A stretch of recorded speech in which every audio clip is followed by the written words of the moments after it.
السلام عليكم everyone. I hope that you're faring well. النهارده هنتكلم على topic مهم جدا وهو ازاي تختار اليونيفرسيتي بتاعتك او الكلية بتاعتك.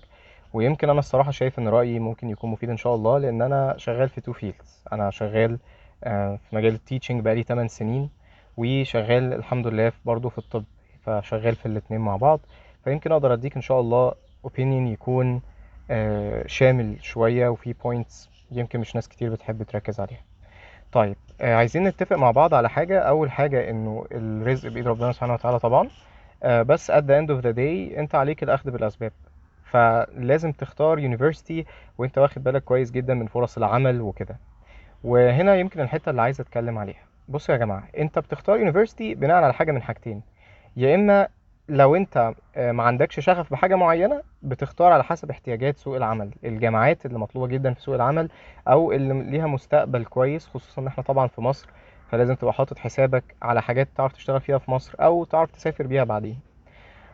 او الحاجة التانية انك انت بتختار على حسب فيلد انت عندك شغف فيه من زمان، فبتختار الفيلد ده وبتشتغل فيه. هو في الاول وفي الاخر، قبل بس ما نبدأ نتكلم على الجامعات، لازم تفهم حاجة.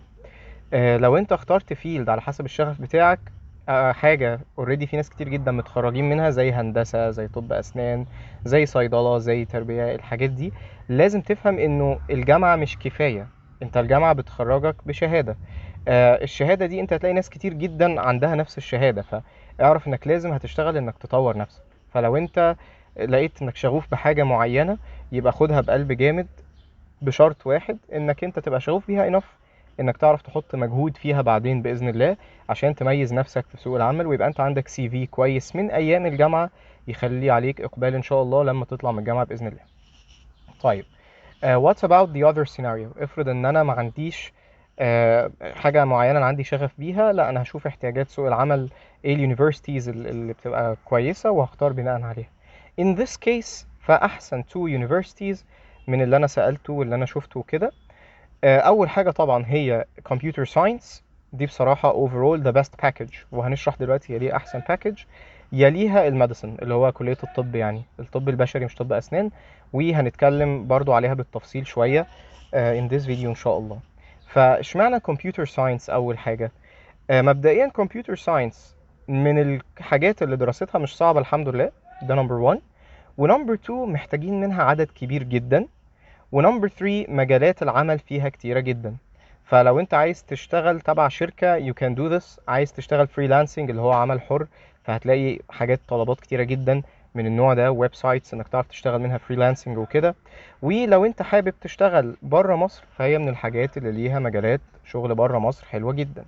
فهي ميزتها انها overall package كويسة جدا جدا جدا. بالعكس، ده بالنسبة للناس اللي في مصر في اوبشن حلو، ولكن الصراحة اللي فهمته من الناس اللي في كمبيوتر ساينس انه مش سهل، هو محتاج شغل كتير شوية. في اوبشن انك انت تشتغل في شركة بره مصر من على اللابتوب بتاعك في مصر، اللي هو الريموت ورك. تمام، وفي الحالة دي انت اكشلي ممكن تقبض بالدولار او باليورو. فانت بالنسبة للوضع في مصر حاليا هتبقى very special، دي حاجة كويسة جدا. طيب، ايه عيوب الكمبيوتر ساينس؟ اولا هي مش كلية لاي حد، لانها طبعا بتبقى يعني لازم تجرب بنفسك مجال الكمبيوتر ساينس. اللي انصحه مثلا انك انت تخش على حاجة زي كود اكاديمي مثلا، وتاخد فيها كورس بيسكس. شوف انت اصلا عاجبك البيسكس بتاعت المجال ولا لا.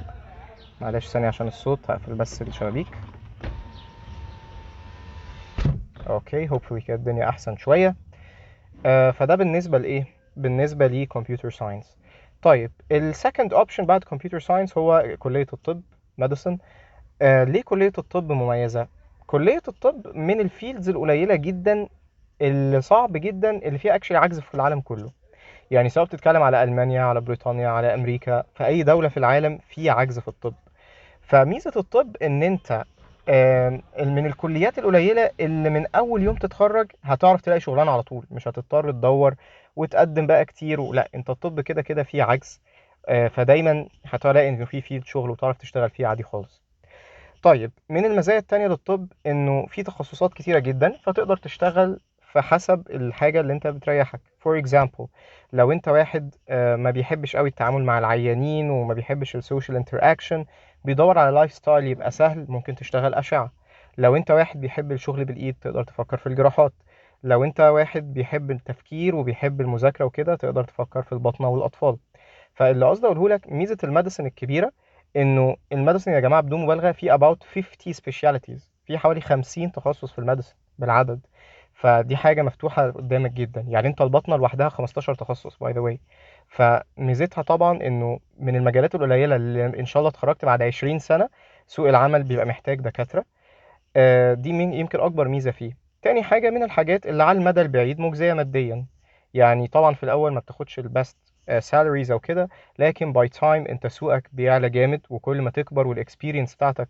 الطب من الفيلدز القليلة اللي كل ما تكبر دي حاجة في مصلحتك، دي مش حاجة ضدك. فدي حاجة حلوة جدا. طيب عيب الميديسن يتلخص في ايه؟ في سؤال واحد، تعالوا نسأل كده، يا ترى ليه الميديسن مش اي حد بياخده؟ يعني يا ترى ليه الميديسن عليه دايما لا في العجز ده؟ لانه يا جماعه دراسته صعبه شويه، وعشان توصل لمرحله التخصص وانك تاخد سبيشاليتي وكده انت محتاج وقت كتير جدا. انت محتاج يعني بدون مبالغه، اولا دلوقتي في 5 years بتاعت اليونيفرسيتي نفسها، بعدين 2 years بعد ما تتخرج 2 years الامتياز، وبعدها بقى تبدا يا دوب انك انت تبدا في السبيشاليتي. فهي عايزه وقت كتير جدا، لكن هي مضمونه ان شاء الله بعد توفيق ربنا طبعا على المدى البعيد.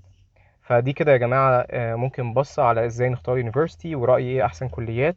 اتمنى يا رب ان انا اكون افدتكم. and if you have any questions طبعا انتوا مش جداد، اكتبوا في الكومنتس، وطبعا لايك and subscribe لو عرفنا ان احنا نفيدك ان شاء الله. اشوفك على خير ان شاء الله. سلام عليكم.